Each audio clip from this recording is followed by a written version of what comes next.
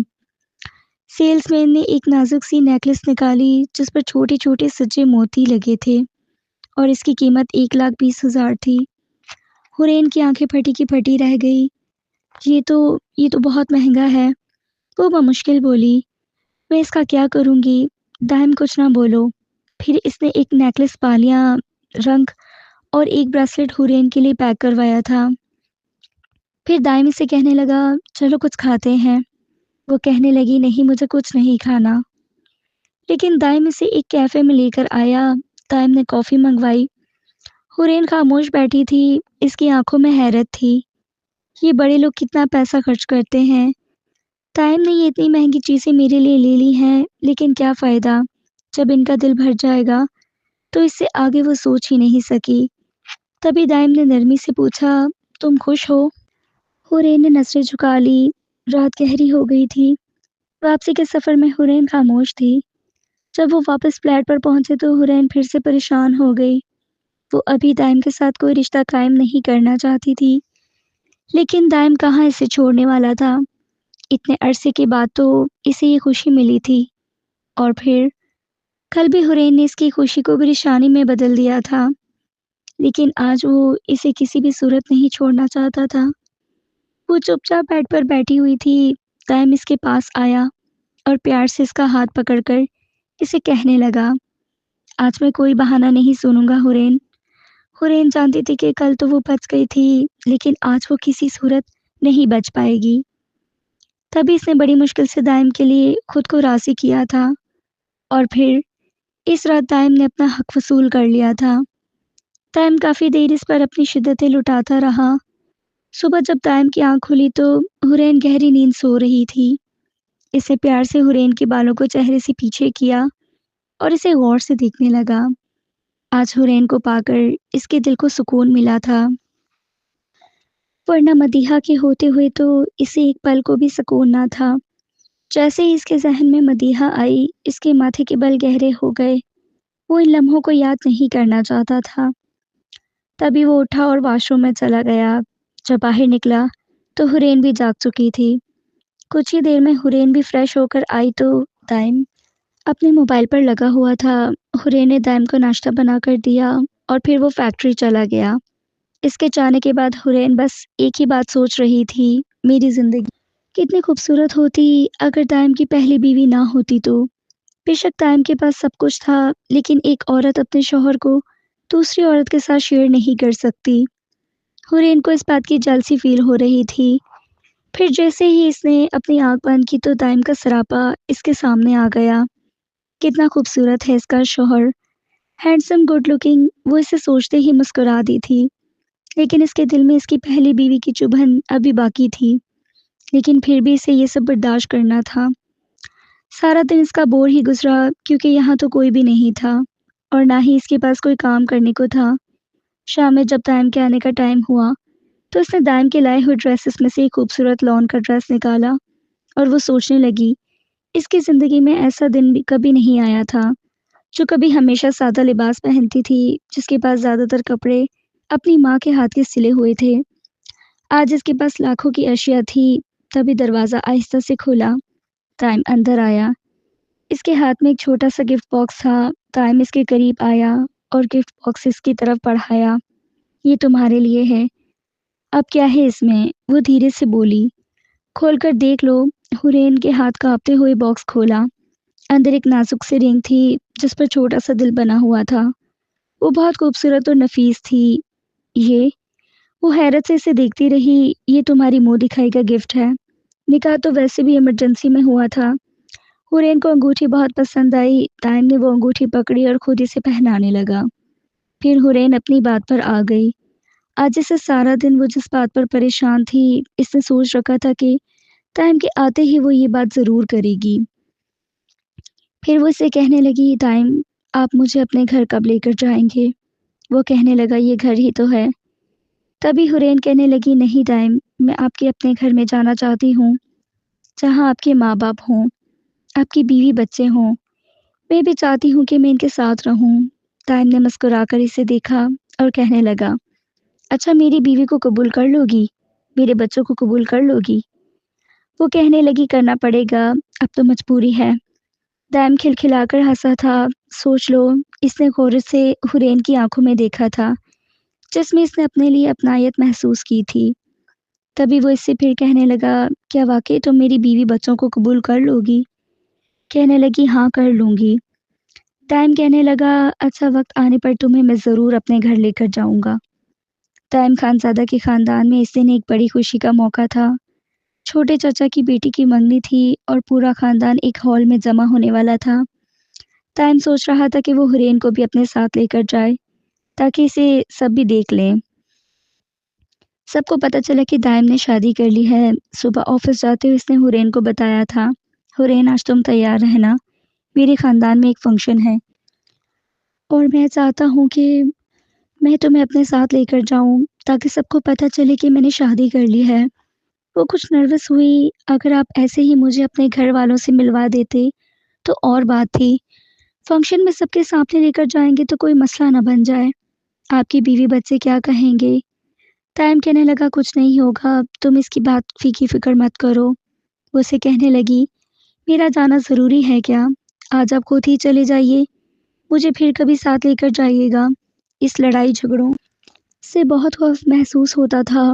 وہ یہی سوچ رہی تھی کہ کہیں ایسا نہ ہو کہ دائم خان کی بیوی بھرے مجمع میں لڑائی کرنا شروع کر دے۔ تبھی دائم اسے کہنے لگا کہ نہ صرف ضروری ہے بلکہ سب سے اہم ہے، تمہیں میں سب سے ملوانا چاہتا ہوں۔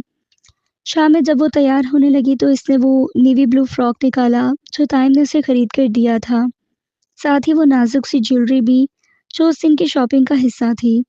اس نے پہلی بار اپنے بالوں کو کھول کر سنوارا، ہلکا میک اپ کیا اور دوپٹہ سر پر لیا، کیونکہ اسے دوپٹہ گلے میں ڈالنے کی عادت نہیں تھی، لیکن وہ بہت خوبصورت لگ رہی تھی۔ ٹائم نے جب اسے دیکھا تو لمحے بھر کے لیے جیسے کچھ بول ہی نہ سکا۔ سادہ سی لڑکی آج ہلکے سے میک اپ میں کس قدر خوبصورت لگ رہی تھی۔ ٹائم کو وہ بالکل شہزادیوں کی طرح لگ رہی تھی۔ تبھی دائم اس کے پاس آیا اور اس کے گلے میں باہیں ڈالتے ہوئے اسے کہنے لگا، تم بہت خوبصورت لگ رہی ہو۔ حورین کا چہرہ شرم سے سرخ ہو گیا تھا۔ ہال میں داخل ہوتے ہی نظریں دونوں پر جم گئی۔ ٹائم خانزادہ کے ساتھ ایک خوبصورت لڑکی دیکھ کر سب حیرت سرا رہ گئے۔ سب ٹائم سے پوچھنے لگے، ٹائم یہ کون ہے؟ وہ کہنے لگا، میری بیوی ہے۔ سب اس سے پیار سے ملے اور وہ جو اس کے انتظار میں تھی کہ ابھی اس کی بیوی آئے گی، وہ واویلا مچا دے گی، لیکن ایسا کچھ بھی نہیں ہوا۔ پورے فنکشن میں سب لوگ اسے بہت عزت دے رہے تھے، عورتیں بھی اس کی بہت تعریف کر رہی تھی اور دائم کہہ رہی تھی کہ دائم تمہاری بیوی تو بہت خوبصورت ہے۔ حورین بہت حیران تھی کہ کسی ایک شخص نے بھی اسے غصے سے نہیں دیکھا تھا۔ اصولاً تو وہ دوسری بیوی ہونے کی وجہ سے لوگوں کو باتیں کرنی چاہیے تھی، لیکن کسی نے کچھ بھی نہیں کہا۔ واپسی پر جب وہ لوگ گاڑی میں جا رہے تھے تو گاڑی کسی اور رخ جا رہی تھی۔ تبھی حورین اسے کہنے لگی، آپ کہاں جا رہے ہیں؟ وہ کہنے لگا، گھر۔ وہ کہنے لگی، تو سیدھا گھر چلے نا، میں کہیں بھی جانے کے موڈ میں نہیں ہوں، میں بہت تھک گئی ہوں، رات میں بھی آپ نے مجھے ٹھیک سے سونے نہیں دیا۔ یہ کہتے ہوئے اس نے سر جھکا دیا۔ ٹائم نے ایک نظر پھر اس کی طرف دیکھا اور مسکرا دیا، پھر اس سے کہنے لگا کہ اتنی خوبصورت بیوی ہو تو رات کی نیند کہاں آتی ہے۔ کچھ دیر میں گاڑی ایک خوبصورت بنگلے کے سامنے رکی تھی۔ حورین تو یہ دیکھ کر گویا سانس لینا ہی بھول گئی تھی۔ اتنا خوبصورت بنگلہ دیکھ کر پہلے تو وہ حیران ہوئی تھی، پھر اس کے بعد کشمکش میں تھی کہ ہم کہاں آ گئے ہیں۔ جب دائم نے اسے بتایا کہ یہ میرا گھر ہے تو وہ اور پریشان ہو گئی تھی۔ نہیں دائم، اب ہم اندر جا ہی جائیں گے، ہم فلیٹ میں ہی چلتے ہیں۔ اسے تو یہ سوچ سوچ کر ہی خوف محسوس ہو رہا تھا کہ کہیں ایسا نہ ہو کہ دائم کی ماں اور اس کی بیوی سے دھکے دے کر گھر سے نکال دیں۔ لیکن دائم نے مضبوطی سے اس کا ہاتھ پکڑا اور اسے گھر کے اندر لے گیا۔ اندر جاتے ہی ایک عورت ان کے سامنے آئی اور کہنے لگی، صاحب جی آپ آ گئے۔ تبھی دائم نے اسے حرین کے بارے میں بتایا کہ یہ میری بیوی ہے، حرین۔ اس عورت نے حرین کو سلام کیا اور کہنے لگی، صاحب جی جب آپ کا فون آیا تھا تو میں نے سارے گھر کی صفائیاں کروا دی تھی، آپ کا کمرہ بھی ریڈی کر دیا ہے۔ تبھی وہ حرین کو پکڑ کر اپنے کمرے میں لے گیا۔ کمرہ دیکھ کر وہ بہت حیران ہوئی تھی۔ اتنا بڑا کمرہ اور اس میں رکھی گئی ہر چیز قیمتی تھی۔ سر گلابوں سے سجا ہوا وہ کمرہ تھا۔ وہ تو ابھی تک یہی سوچ رہی تھی کہ باقی سب لوگ کہاں ہیں۔ تبھی وہ دائم سے پوچھنے لگی، دائم باقی گھر والے کدھر ہیں؟ دائم نے حرین کو اپنی باہوں کے حصار میں لیا اور اسے کہنے لگا، میں ہی تو ہوں اس گھر میں، میرے علاوہ اور کوئی بھی نہیں رہتا تھا۔ وہ حیرت سے اسے دیکھ رہی تھی۔ تبھی دائم نے اسے بتایا کہ اس کے باپ کو فوت ہوئے کچھ عرصہ ہوا تھا اور پھر اس کی ماں بھی بہت بیمار رہنے لگی تھی، تو انہوں نے زبردستی اپنی بھتیجی کے ساتھ میری شادی کروا دی تھی۔ میرے ماموں کی بیٹی تھی، کیونکہ مجھ سے 8 سال بڑی تھی اور وہ کسی اور کو بھی پسند کرتی تھی، لیکن ماموں نے زبردستی اس کی میرے ساتھ ہی شادی کروا دی تھی۔ ہم دونوں اس شادی سے خوش نہیں تھے۔ پھر اچانک ایسا ہوا کہ ماموں کا شدید ایکسیڈنٹ ہوا اور وہ وہیں دم توڑ گئے۔ مدیحہ بھی اکیلی ہو گئی تھی، لیکن ہم صرف اچھے دوست ہی تھے۔ میں نے اس سے وعدہ کیا تھا کہ میں تمہاری خوشی ضرور پوری کروں گا۔ میری ماں کو کینسر تھا اور ڈاکٹروں نے لا علاج کر دیا تھا۔ پھر جب میری ماں کی ڈیتھ ہوئی تو 2 مہینے کے بعد ہی میں نے مدیحہ کو طلاق دی اور اس کا اس لڑکے کے ساتھ نکاح کروا دیا جسے وہ پسند کرتی تھی۔ خاندان کے چند بزرگ ہی آئے تھے، میری زندگی میں تو صرف تم ہی تھی۔ میں نے تو تمہیں دیکھتے ہی اپنے لیے پسند کر لیا تھا۔ گھر میں اکیلا ہوتا تھا تو یہ گھر مجھے کاٹنے کو دوڑتا تھا، اس لیے میں فلیٹ میں شفٹ ہو گیا۔ لیکن اب سوچ رہا ہوں کہ یہاں ہی رہوں، کیونکہ اب یہ گھر سنبھالنے والی آ گئی ہے۔ اور اس وقت حرین کے دل سے سارے بوجھ ہٹ گئے تھے۔ وہ ساری باتیں جو اسے پریشان کر رہی تھی وہ سب ختم ہو گئی تھی، اور اس رات حرین دائم کی باہوں میں بہت سکون کی نیند سوئی تھی۔